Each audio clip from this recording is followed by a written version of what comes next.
research project with kindergarten where they had to toggle between Google Drive and Encyclopedia Britannica online, and they had to find research on a particular animal. It was part of a larger unit that we've done with Comprehension Toolkit, where we were doing elements of fiction and nonfiction and finding elements of nonfiction text in hard copies of books, but we wanted to take that lesson and bump it up so that they were looking at elements of nonfiction text on an electronic version, where they had to find it on Google Drive, find their document, and then they had to cut and paste a picture and then label it, which was the nonfiction text element that we were trying to achieve that lesson.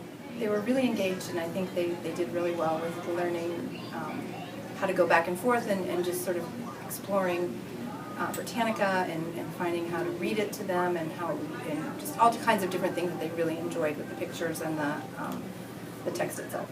They did well with the Chromebooks. They were really engaged in using those, and they loved that.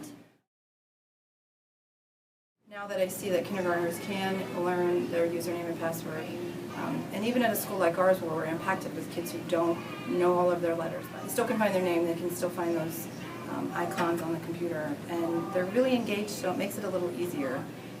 Once they got over that and they were comfortable with putting in their username and password, we could go pretty much anywhere. You get to type in your password and your name. It's kind of easier to log in now because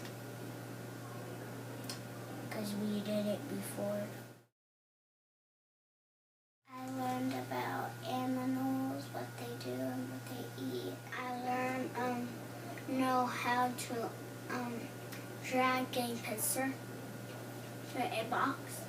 And we got to do things on Britannica, and everybody liked it, and we got to see some cool animals.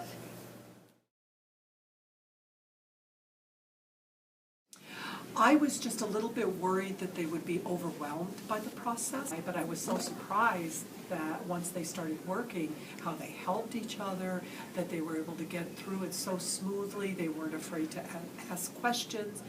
Logging in is not very hard because all you have to do is put your username in at cherrycreekschools.org and your password. So we clicked a lot of stuff about all of our Asian animals, and we brought it to a Google presentation.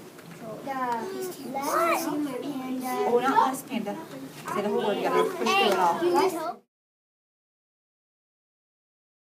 And that they were just ready to jump in to it and use it in an authentic way, not just to play games, but to really learn from it, and I know they did. We watched videos and highlight the words and put them in our African animal book, and we type our name, and we had a lot of fun playing, looking at the videos and doing a lot of work. We pick our animals on the computer, and we put pictures on the computers, and then we put a background that you can pick any color. Knowledge that I do is really fun. Like, we click on whatever animal we want, and then we click, and then it shows words and pictures and videos about them. I was hoping that they could learn even more in different ways using all the different kinds of media about the animals that they were studying.